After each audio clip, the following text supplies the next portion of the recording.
Tonight, who owns the oil? The province continues to be enriched, and the Dakotas continue to get poor. Why 2 First Nations are taking the government to court over rights to an enormous oil and gas deposit. Also tonight, in search of silica sand. If it's really pure, then they can look at the next stages of potential development. Which region a company is now eyeing for another potential silica sand mining project in Manitoba. Plus, you could hear bang, bang, bang, and they're just tearing it down. And people are going, like what? What's going on? a landmark in southern Manitoba is no more. Why the province tore down a community's beloved fire lookout tower and the reaction from locals.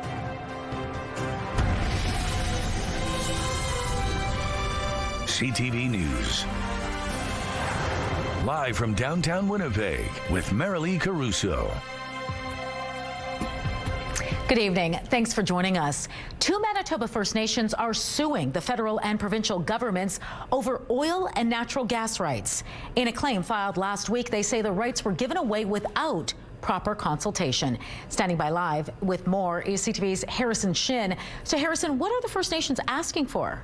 Marilee, the Chinook-Pawakpa Dakota First Nation and Dakota TP First Nations say they are entitled to government-owned subsurface rights in southwestern Manitoba. The claim stresses private landowners are not targeted in the action. 2 Dakota First Nations in Manitoba are suing over oil and gas rights, saying if the province or the feds won't come to the boardroom, they will meet in the courtroom. The word Dakota means the allies, so we're very much wanting to be allies, but it seems where provincial and federal governments are not so quick to come to the table with us. The Chinook-Pawakpa Dakota Nation and Dakota TP First Nation here in southwestern Manitoba say their rights were given away. The claim concerns the subsurface rights of Manitoba's portion of the Williston Basin, which spans Alberta, Saskatchewan, Manitoba, even 3 states, Montana, North and South Dakota. The First Nations say the government gave away their rights without consultation. They are asking the Crown's portion of subsurface rights to be transferred to them and damages to account for the, quote, loss of past, present and future use. The value of the oil and gas extracted is well over $1 billion a year in Manitoba. The Dakotas have never been compensated, and the Dakotas have never participated in any of that oil and gas activity. Trippier emphasized private property owners are not their targets. Manitoba currently, there are no consultation engagement agreements with the First Nations on the oil patch. We aim to change that. Chief Pache says the court case might compel the governments to come to the table. We are rights-bearing communities, not a political organization or incorporated entity, but the actual First Nation is the rights-bearing communities. Chief Raymond Brown of the Chinook-Pawakpa Dakota First Nation wasn't able to attend due to inclement weather. We reached out to the province and the federal government for comment. The province says they are unable to comment since the matter is before the courts, and the federal government did not respond. Trippier says he aims to have the case heard within 5 years. So Harrison, what is the dollar amount attached to this action? Well, Marilee, there's no exact figure as of yet. We did ask the First Nations lawyer about the damages, but he said that will be determined throughout the litigation process. All right, thanks for this, Harrison. An open house will let people know about plans to extract silica sand in southern Manitoba. Silex Resource Corporation wants to drill 3 or 4 test holes in the RM of McDonald. This is separate from the CO silica sand project that was rejected by the province in the RM of Springfield. CTV's Jeff Keel joins us now live with more on this. Jeff, where does Silex plan on drilling? South of the perimeter, the company has land claims in the LaSalle and Sanford area. Another company wants a chance to pull silica sand from another area of Manitoba. There's a lot of silica sand in the entire area from the U.S. border all the way up through the Interlake. There's a layer. Silex Resource Corporation is holding an open house meeting in the RM of McDonald to let people know about their plans. The company has 13 claims around 40 to 60 acres in size in the LaSalle and Sanford area. They want to drill 3 to 4 holes to test the silica's purity. For that, they need a borehole license from the province. People can picture a water well rig comes on a property, and then there's a tall derrick or tower, and then you drill down. and go all the way down there to where the silica is, and you bring a sample up. If the test results are pure enough, an environmental license process would begin for permission to extract silica, which is used for many industries like electronics, construction, and glassmaking. Another separate project became highly controversial. Silica is taking a second crack at mining silica sand in the Arm of Springfield. The province rejected their application following concerns about the area's freshwater aquifer. Once our water supply is gone, what's our land worth? But in the Arm of McDonald, the planning consultant for Silica says the aquifer there is saline. Nobody's using this water because it's so saline. You can't feed it to your animals. It'll kill your plants, and no one's drinking it. Reeve Bradherb says he has been fielding some questions about this and says it's too soon to say whether he and his council will support this or not, or what are the potential impacts or benefits. We haven't even given that any consideration in terms of what is the benefit of to the RM. Let's really see first from the test, from the open house first, and then the test holes. The meeting is set for Wednesday at the Kingswood Golf Course. So, Jeff, how are people living in the area feeling about this project? We spoke to a number of people on the street in LaSalle today, and some said, they weren't really aware of this. Others said they'd heard a little bit about it, but the answer we heard the most was people were surprised that there was this much silica in the region. All right, interesting. Thanks, Jeff. Two bodies of two men in their 40s have been recovered in two separate drownings in northern Manitoba. RCMP say authorities pulled one of the bodies from the Nelson River near Norway House over the weekend. Footprints leading to open water were discovered near Cross Lake, which led to the discovery of a second body. Mounties are now warning people to stay off of the ice and urge caution to those trying to walk on or cross any waterways that appear to be frozen. Many Winnipeggers are raking well into November thanks to the warmer weather. And with leaves still lying on the grass, some want the city to push back yard waste collection next year. CTV's Joseph Bernacki has more on the impact of the late cleanup. Charleswood resident Bob McWilliams says he never expected to be raking autumn leaves this late. It's just lasted a little longer this year because of the warmer weather. He's noticed many of his neighbors still cleaning up their yards as the city waits for the first lasting snowfall. He says the trend in late warm weather seems to be continuing, so the city of Winnipeg should extend their curbside leaf collection next year. I think it would because especially this year, people went past the deadline, they were still cleaning. Right now there are two deadlines. Area A is on Halloween and Area B is a week later. And it's not just residents staying busy with their yards.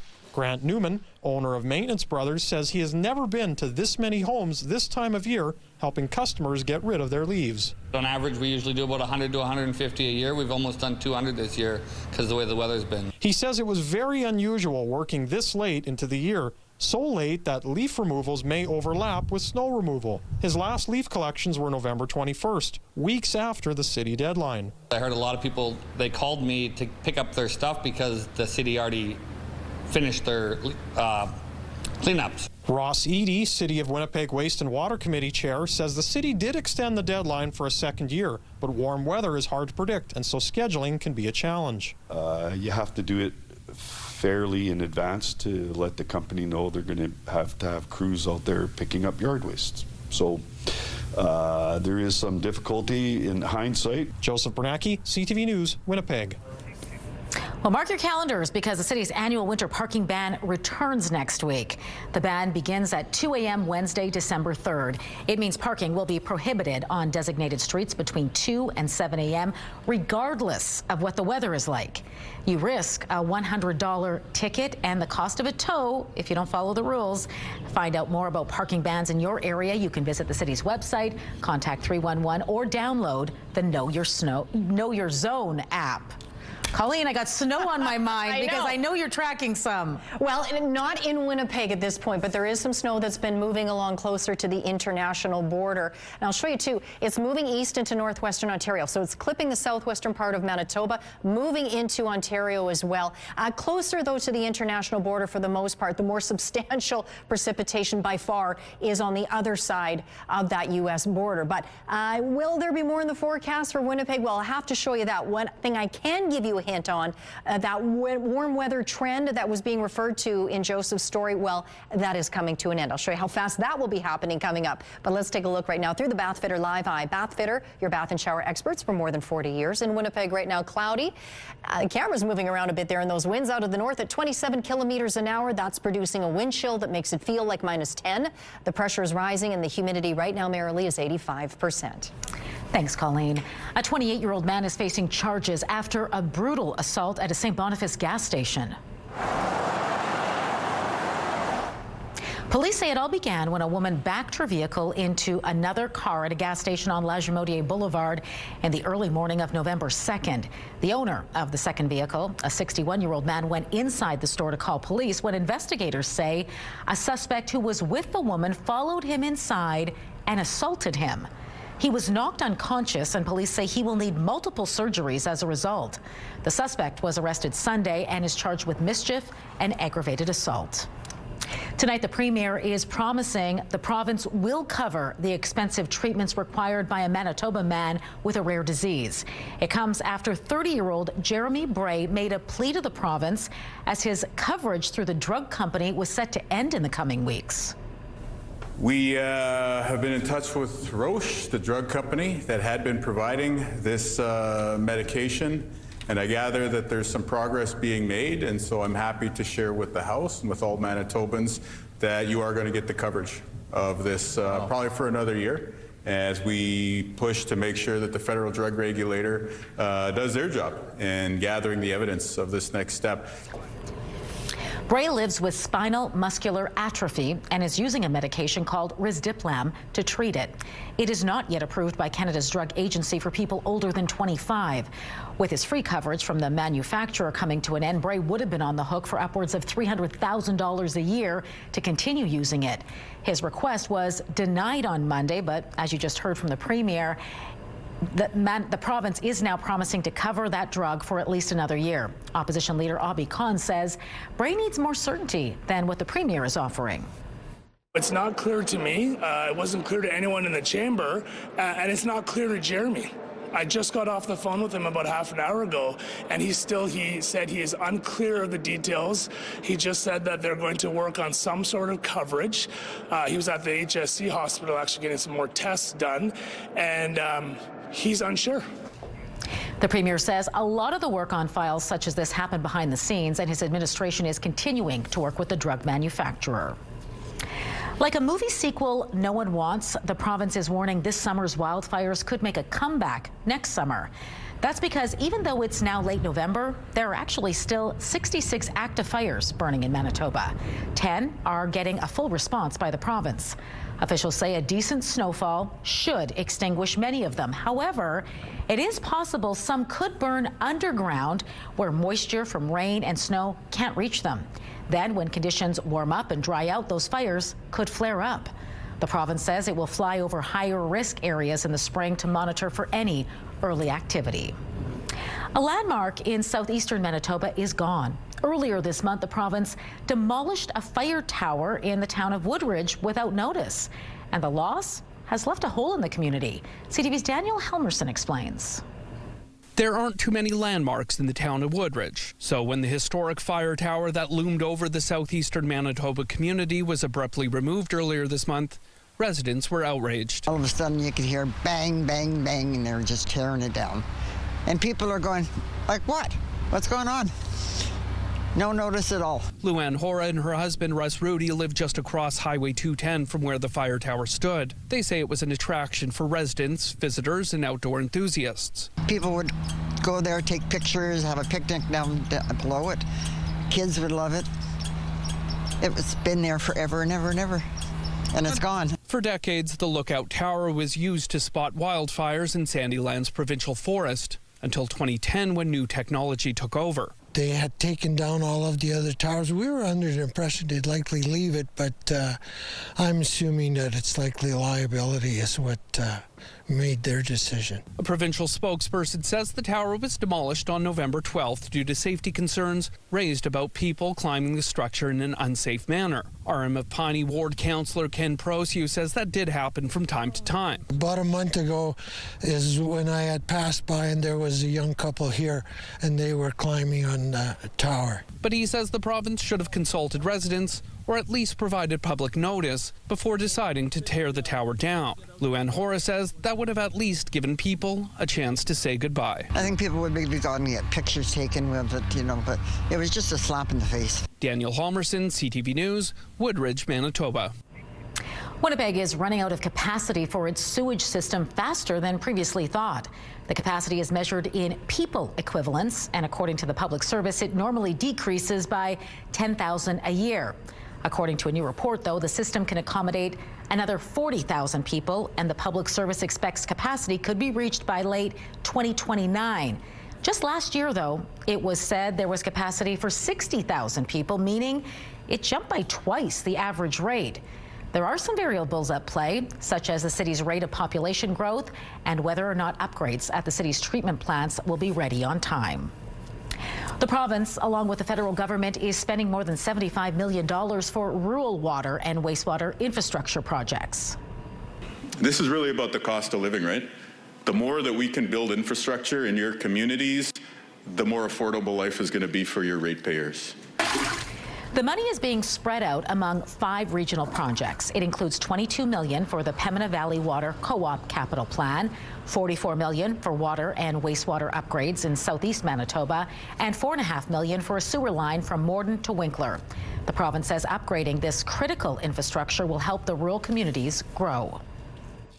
Some big projects need to get done, not only to add to the housing stock, but to add to our economy. And when we look at what's going on with the guy down south, Trump and the tariffs, we're starting to see the impacts on our economy. So we need to build, and we need to build up Manitoba's economy to withstand those pressures. Jim Funk, the Reeve of Hanover, says with construction costs rising every year, the financial support will keep the project on track and ensure shovels are in the ground next year. Meantime, the Premier also said his plan to set up a group to help police fight the distribution of methamphetamine will be backed by new provincial resources. Canoe told municipal leaders about his plan and alluded to it in the recent throne speech. It will see a body set up to help coordinate drug enforcement among all police agencies in Manitoba. This, as his government also plans to set up Manitoba's first supervised drug consumption site in Winnipeg in January, although it has not divulged the exact location. Canoe says the province is hoping to submit its application to the federal government in a few weeks, as there are still a few details to work out. We have no compromise on the sovereignty and territorial integrity of Ukraine. A new deal for Ukraine? What could be changing in the Americans' proposed peace plan?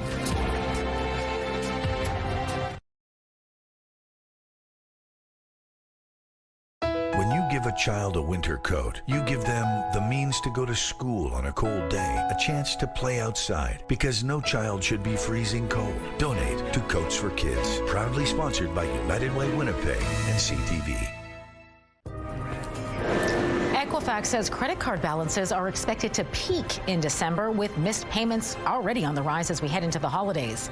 The agency says 1.45 million Canadian consumers missed a credit payment in the last financial quarter. That's up by 40,000 people from the previous quarter. The report found delinquencies are up among younger consumers and those in cities like Toronto and Vancouver. Taking a look at the markets now, crude oil is down 89 cents. The Canadian dollar is mostly flat at just under 71 cents U.S. Gold added $46. The TSX added 296 points. The Dow Jones rose 664 points, while the Nasdaq is up 153 points. The federal and provincial governments have raked in more than $5 billion in cannabis tax revenue since it was legalized in 2018. Just over $1 billion of that went to Ottawa, while the rest went to provinces except for Manitoba. Manitoba is the only province that does not take part in the federally managed cannabis taxation framework. A provincial spokesperson says this hasn't resulted in the loss of any revenue for our province. They say Manitoba has decided to collect cannabis tax revenue itself and then remit the federal share rather than wait for the feds to return the funds. The province was unable to say before deadline how much revenue it collected from cannabis sales since legalization. An Indigenous-led group has released its final report on how to develop the Red Dress Alert System. The system, proposed and spearheaded by MP Leah Gazan, would be similar to an Amber Alert system, but for missing Indigenous women and girls. And this initiative to have alerts and supports available for the woman is going to go a long ways to helping women feel safe, feel protected, and feel loved. The 40-page report sets out what it calls a comprehensive blueprint for a province-wide dress alert system. Some of the findings include the importance of implementing the program through a standalone organization which is Indigenous-led. The report also calls for clear criteria to initiate an alert and accessible communication for remote communities. We know that the first few hours after a person goes missing are critical to finding them. That is why the Red Dress Alert System, which would let the public know when an Indigenous woman, girl, or 2S LGBTQIA+ person is missing, is so important and could help in ending the national crisis. The report lists June 2026 as a possible launch date for the system, but notes it's contingent on federal and provincial support. Both levels of government previously announced funding last year to lead the development of a pilot system. The Manitoba Metis Federation is celebrating an Ontario Superior Court decision which found its president did not breach his fiduciary duties while serving as finance minister for the Métis National Council. The case, which was brought by the MNC, alleged David Chartrand and two other executives conspired to intentionally harm the organization through secret, self-serving transactions between 2019 and 2020. The MNC alleged it was meant to destroy the organization so the MMF could serve as the national voice for Métis. However, a Superior Court judge found that was not true and that the trio acted, quote, honestly and with a view to the best interests of the MNC and Métis Nation. Stellantis says it will bring back a third shift at its Windsor assembly plant in February. The move will lead to the creation of 1,400 jobs. The shift was originally eliminated 5 years ago. Workers who were recently laid off from the Stellantis plant in Brampton, which is moving production to Illinois, will have the first chance to apply for the new jobs. An agreement for a western pipeline might be signed Thursday between Ottawa and Alberta. The Prime Minister will be in Calgary that day, and sources say Mark Carney and Alberta's Premier will sign an agreement for a new pipeline to BC's coast. BC Premier David Eby says it is unacceptable BC was excluded in the proposed pipeline talks. I underlined for the Prime Minister how unacceptable it was to me to have Saskatchewan and Alberta speaking about matters in British Columbia without British Columbia at the table. This is not something that would happen to Quebec. The one piece that he underlined for me was that the agreement was not finalized at this point. And my expectation and hope is that BC's feedback is incorporated into any final agreement. Eby says he has spoken to Mark Carney to demand coastal First Nations be at the table for any talks on a pipeline. Under the Canadian Constitution, Ottawa has the authority over pipelines which cross provincial borders. To Washington now, where the White House is projecting optimism on a possible peace deal to end the war in Ukraine. But as the talks go on, so does the fighting. CTV's Joy Melbourne reports. Even with peace proposals on the table, Moscow is not letting up. Overnight, hundreds of drones and missiles pounded Ukraine's capital, Kyiv. A massive, deadly attack. Officials rescuing children from an apartment complex. This after talks in Geneva produced a framework for a possible peace deal. Today, our team reported on the new draft of steps, and this is indeed the right approach. I will discuss sensitive issues with President Trump. Ukraine's president wants to meet President Donald Trump in the next few days to finalize details of a new 19-point plan, heavily modified from the original proposal that critics called a Russian wish list that had Ukraine handing over territory to Russia, slashing Ukraine's army, and renouncing NATO membership. We have no compromise on the sovereignty and territorial integrity of Ukraine. No compromise on national identity on Ukraine, No compromise on the armed forces of Ukraine as a key security guarantee. Washington insists these aren't insurmountable details, sending U.S. Army Secretary Dan Driscoll to meet with Russian officials in the United Arab Emirates. But even after that red carpet rollout in Anchorage last summer, Russia's Vladimir Putin has not budged. President Trump was not able to get anything from Russia. He was not even able to get them to come to a ceasefire, something that Ukraine agreed a while ago. And so while these negotiations happen, Russia continues attacking us. Donald Trump weighing in, saying tremendous progress has been made, but says he'll only meet with President Zelensky and President Putin when the deal to end this war is final or in its final stages. Joy Melvin, CTV News, Washington. There are disturbing claims from New York City firefighters. They are accusing that city of a cover-up involving the health risks in Lower Manhattan after 9/11. Rena Roy has those details. This morning, New York firefighters and their union are demanding answers, accusing the city of hiding evidence of toxins at Ground Zero after the September 11th attacks. The allegation follows the discovery of 68 boxes that union officials say contain information about toxins in the air that the city allegedly knew about but never shared. They had real testing done, and when that testing was done, it was suppressed and everyone was told the air was safe.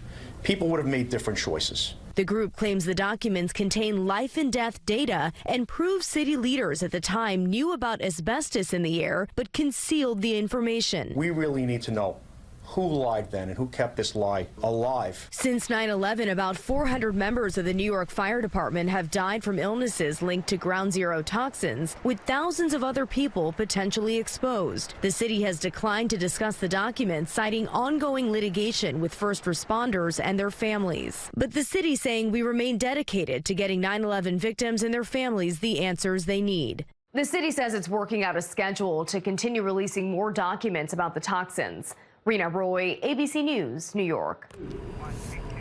Meta is lobbying Ottawa for new rules when it comes to who is responsible for online age verification measures.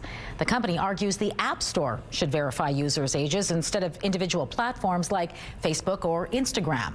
The change would put the burden of identifying underage users on companies like Apple and Google.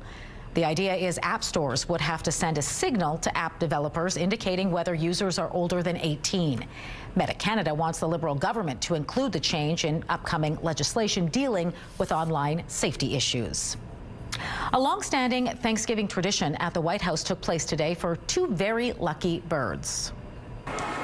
Gobble, I just want to tell you this, very important. You are hereby unconditionally pardoned.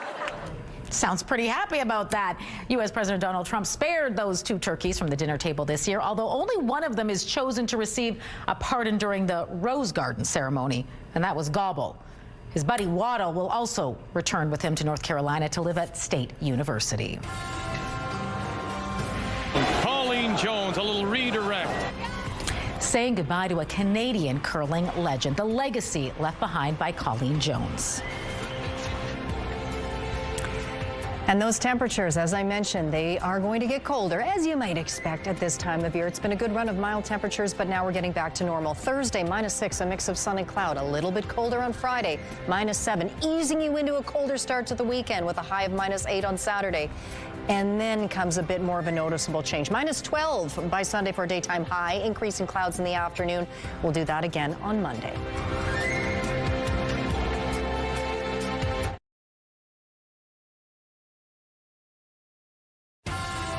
Have a news tip? When you see news happening, let CTV News Winnipeg know. Text your tips, pictures, and videos to 10400. That's 10400. Message and data rates may apply. Canadian Olympic swimmer Penny Olesiak has accepted a 2-year suspension for violating anti-doping rules. The 7-time Olympic medalist committed what is known as whereabout failures, 3 of them in a year, meaning she missed 3 mandatory drug tests. Olesiak did not contest the violation ruling, which means she will not be able to compete until after July 2027. Some sad news now for Canada's sports community. Curling legend and TV personality Colleen Jones has passed away. The two-time world and six-time Canadian women's champion appeared at the Scotties Tournament of Hearts 21 times and competed in the most Scotties games in the tournament's history. She was also a trailblazer in broadcasting, telling Canadian stories for almost 4 decades at the CBC. Her son posted online, Jones battled cancer for 3 years. Colleen Jones was 65. All 5 Manitoba curling teams are back in action in Halifax today with a men's and women's spot at the Olympic Winter Games on the line. This morning, Gimli's Carrie Anerson took a 9-7 win over the rink from Alberta, continuing her team's perfect record. And an all-Manitoba matchup saw Caitlin Laws post a 5-3 win over Team Kate Cameron.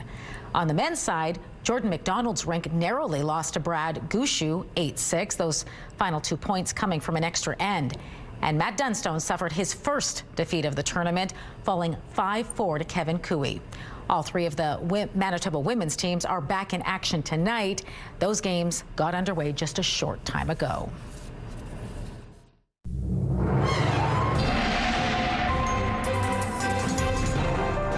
CTV Skywatch weather brought to you by South Beach Casino and Resort. Visit southbeachcasino.ca. Well, Colleen, it's been a good ride while it lasted. Yeah, like all good things, they say. Yeah, come to an end. That's true. And yeah, temperatures have been sailing well above normal. Remember, we were talking last night about those unbelievable temperatures on Sunday, double-digit highs in late November. Well, things have changed pretty quickly, and as I showed you with the long-range forecast, we're going to ease day by day into slightly cooler temperatures one day to the next, and then we'll start to really feel that drop-off once we get into the weekend. But in the southeastern part of the province tonight, a little bit of light snow continuing to push through there. This is on the northern flank of a low-pressure system, impacting more so the southern areas south of the international border. I'll show you that momentarily, but first let's head east into northwestern Ontario. A little bit of light snow popping up for areas closer to the international border, but for the most part, this will not impact this region of Ontario tonight. But look at this. The bulk of this rain and snow falling across, came across the Dakotas. Now it's over Minnesota. Snow, but it also turns to rain too. But this system is going to pop back up over Thunder Bay. So while we see that snow continue to push off to the east, cloudy conditions here, at least in southeastern Manitoba and all across the north, with a little bit of light snow up in the northeastern part of the province. And over the course of the next few days, we may well see a little bit of light snow here and there through the Interlake and into parts of southern Manitoba, coming off the lakes, for example. But in the meantime, further south here in Winnipeg, we'll see more of a mix of sun and cloud to start off the day. Sunnier conditions off into the southwestern part of the province as we get into the afternoon. And again, this is what I'm talking about, sort of this intermittent on again, off again snow. Significant volumes, well, for the most part, aren't expected, at least not immediately. Now, we get overnight into Thursday, some clearing starts to happen, with some flurries thrown in there too, but by the time we get to Thursday morning, the bulk of any precipitation moves well off to the east. We get some remnants here and there, if you will, in parts of the province, but we'll see some significant clearing, at least in the morning, clouding over once again as we get into Thursday afternoon. For tonight, we drop down to -7 in Winnipeg with a low chance of snow. We're on the very, very northern edge of that precipitation shield I showed you there that is really more impacting places like Minnesota on the other side of the border. Winds out of the north at 15 kilometers an hour for the commute tomorrow, around -5, a mix of sun and cloud. Winds shifting, coming out of the northwest at 15 kilometers an hour. A high in the afternoon of -3, so still above normal, but not much, but still a mix of sun and cloud, and winds still coming from the northwest at about 15 kilometers an hour. Up in the northeast tonight, some light snow all across the region, as far west as Thompson, dropping down to 9 there. Now, Churchill, your temperature is going to fall off to 12 degrees. It'll come up a bit from -12, your low tonight. Comes up a bit tomorrow, then drops right back to -12. Gillam, also, your temperatures are going to just fall from -9 overnight down to -13. Cloudy for the rest of the region. Thompson -7, Island Lake -5. Lynn Lake, there you go. A little bit of light snow there tonight, down to -11, a few flurries for Norway House and Norway House Cremation. Cloudy for Flin Flon and the Paw. Cloudy there tomorrow, -6, -7 degrees. In the southwest tonight, cloudy skies, Brandon, Neepawa, all the way down to -10. Swan River also -10. Dauphin -9 degrees.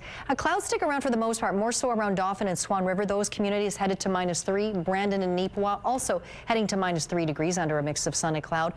Winnipeg in the southeast tonight, the best chance of snow really outside the city. You might catch a bit in Portage to the west, a little to the south in Steinbach it's possible, and flurries possible to the east in Pinawa. Winnipeg down to -7, and then tomorrow best chance of flurries will be around Pinawa, -5 degrees. Winnipeg cloudy and -3. Northwestern Ontario cloudy tonight with a slight chance of flurries, more 40% chance I would say. Then tomorrow clouds stick around with highs of -5 and -6. So not a lot of movement in the temperature there either. Our first weather photo takes us out at a look over beautiful Nunavik Lake. That photo is from Cassandra. Very nice shot there. And this one I thought was very artistic and very Manitoban. That photo was taken by Connie in Gretna. Send us your weather photos to winnipegweather@ctv.ca. CTV News Winnipeg is building another toy mountain, and there are a few ways you can help us out. You can drop off a new unwrapped toy with us on Saturday, November 29th at Access Storage on Lawson Crescent from 1 to 4 p.m. You can also make a toy donation at All Scotia Bank, IKEA, Toys R Us locations, and at select Winnipeg fire paramedic stations. And on Friday, December 5th and Saturday, December 6th, we will be set up at Polo Park Mall from 10 a.m. to close both days, collecting toys. A lot of your CTV television personalities and Bell Media radio personalities will be on site collecting those toys. So drop by and bring a toy and visit us on those days. You can find out all kinds of information on all of the 2025 Toy Mountain events and locations on our website. Just go to ctvnewswinnipeg.ca. I'd love to see this as quickly as possible move through the regulatory process. Still to come, new hope for Canadians living with one of the most aggressive forms of cancer. We'll explain how the treatment works when we return.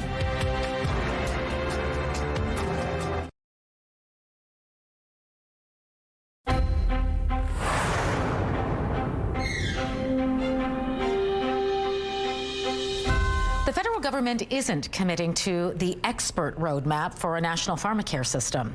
Health Minister Marjorie Michael says the government is still reviewing the recommendations and stressed the advice is non-binding. The expert committee's report released last Friday calls for a national list of essential medications and federal funding to make those drugs free with a health card. But she says healthcare is provincial and her job is to work with partners, not override them. If you start your day with coffee, you might be doing your heart a favor. Researchers suggest it might protect against atrial fibrillation, a common type of abnormal heartbeat. A small study from the journal JAMA found indulging in a daily morning brew helped lower the risk of recurrent AFib by nearly 40%. In addition to making you alert and physically active, caffeine can help block certain brain receptors that can steady your heartbeat. It may also help lower blood pressure. But hold on to the espresso shots and energy drinks for now. The study only looked at moderate coffee use, not caffeine overload, and not products with other ingredients. A highly anticipated trial to determine if oral version of semaglutide could slow the progression of Alzheimer's disease has failed. That's according to drug maker Novo Nordisk. Semaglutide is the active ingredient in popular drugs Ozempic and Wegovy. Smaller trials and animal studies had suggested GLP-1s might help slow cognitive decline or reduce neuroinflammation. However, larger trials like this one were needed to confirm whether patients saw actual benefits. A pair of trials were conducted on more than 3,800 adults receiving normal care for Alzheimer's. Novo Nordisk said the drug did lead to improvements in Alzheimer's-related biomarkers, but did not delay progression of the disease. There's new hope for Canadians living with one of the most aggressive forms of cancer. The treatment is not a cure, but it is offering patients something they rarely get: more time. CTV's Avis Favreau has the details. On the stretcher is 67-year-old Elena Marcoux, about to be treated for an aggressive brain tumor in a very new way. We confirmed that this is a glioblastoma. She's one of about 1,000 Canadians diagnosed each year with glioblastoma, a cancer with a very high death rate. It ended the life of musician Gord Downey. The key problem, chemotherapy can't get past the blood-brain barrier to stop the tumor cells. So as part of her treatment, doctors give Elena an infusion of tiny microbubbles. And as she lays in an MRI, they send ultrasound waves into her brain to cause those bubbles to vibrate. The result, the bubbles are able to briefly pry open the brain's protective barrier, allowing the anti-cancer drug to reach the tumor. As I went through, it got easier. A new study of 34 patients, almost half of them in Canada, found this treatment given once a month for just 6 months extended overall survival from 19 to 30 months, a 40% increase. All the more intriguing because a few patients have survived longer. There are still patients who were on this trial that are still alive right now, and that's 4 to 5 years in. While not a cure, Dr. Lipsman is hopeful. This is a disease that is in urgent need of treatment. I think the safety data was pretty compelling. I think the efficacy data was pretty compelling. And I'd love to see this as quickly as possible move through the regulatory process. The treatment is clearly promising, but it needs big hospital-based equipment like this MRI, meaning it will be hard to get out to patients across the country. And that's why Canadian scientists here are developing the next generation of portable focused ultrasound. And this is what the next Canadian-designed prototype looks like, wires that deliver the ultrasound outside of an MRI, with patient studies to begin next year. We can do it faster, we can do it more streamlined, doesn't require an overnight stay, but all of those steps will mean a much reduced cost footprint. Elena, meanwhile, has one more treatment to go. I have 2 grandkids, one is 10 months old, and I can be around them. After which she hopes her brain tumor remains stable as she helps science with the next stage of this research. Avis Favreau, CTV News, Toronto. Medical Watch is brought to you by Manukin Koster Denture Clinic.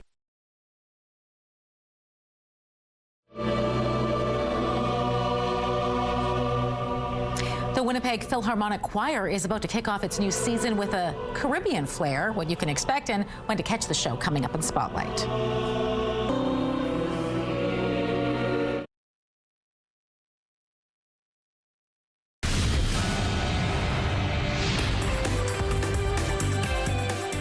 Spotlight, sponsored by the Casinos of Winnipeg, presenting Hotel California, the original Eagles tribute. The Winnipeg Philharmonic Choir's first concert of the season is less than a month away, and this year's program includes a Caribbean twist. Christmas with the Phil, Let There Be Peace on Earth, kicks off on December 14th at Crescent Arts Centre. The adult choral group will be joined by members of the High Life Steel Orchestra playing the steel pans, instruments repurposed from oil drums. Also joining them on stage will be 2 choirs from school divisions in the city. Showtime is at 3 p.m. with another performance at 7 p.m. Tickets are available on the choir's website. Iconic Canadian singer-songwriter Joni Mitchell will receive a Lifetime Achievement Award at next year's Junos. They rain and they snow on everyone. Mitchell will be honored for her fearless and groundbreaking career. The Junos have already announced Nelly Furtado will be inducted into the Canadian Music Hall of Fame. The ceremony will take place next March in Hamilton. Guns N' Roses is coming to Canada next year.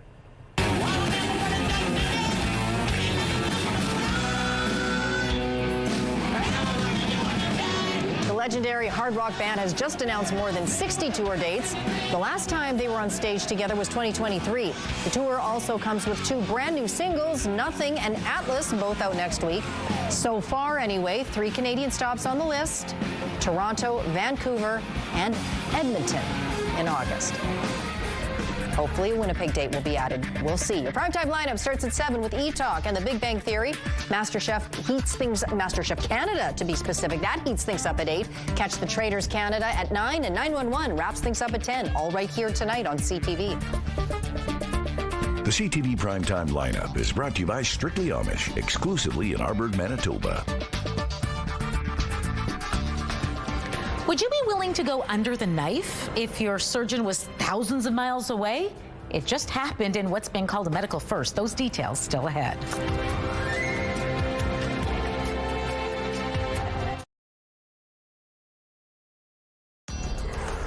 Women's clothing provided by RW & Company. Salon services provided by S&T Spa Salon. -3 degrees and cloudy in Winnipeg right now. Winds out of the north, 27 kilometers an hour. So that wind chill makes it feel like -10. Now the record high for this day, 9.4 degrees for Winnipeg, set back in 1962. Our highest temperature today was -2. And yeah, things are about to get back to normal, Marilee, and get a little colder. We're going to be easing back into colder temperatures day by day for the rest of the week. -7 overnight tonight, -3 on Wednesday, a mix of sun and cloud, -6 Thursday, -7 Friday, -8 Saturday. You see where this is headed. Cold, -12 by Sunday and Monday. Thanks, Colleen. Scalpel meets cyberspace in a major medical breakthrough. Check this out. This delicate operation was done from 6,000 miles away. Professors sitting in a room in Bordeaux University Hospital in France were able to fix the heart of a patient in Xiamen, China. They say this is the first ever cross-national robot-assisted transcatheter cardiac intervention. The operation only took an hour from start to finish, and the patient has already been discharged in good condition. Wow. So much to wrap your head around with all of that. Yeah. I'm The glad it all future is worked here. out. Yeah, no kidding. Yeah, no kidding. Whether Yes. you're ready for it or not. That's right. Just like the cold weather. It's almost here. All right. Sort of here already. That does it for us tonight. Have a great evening. We hope to see you back here tomorrow.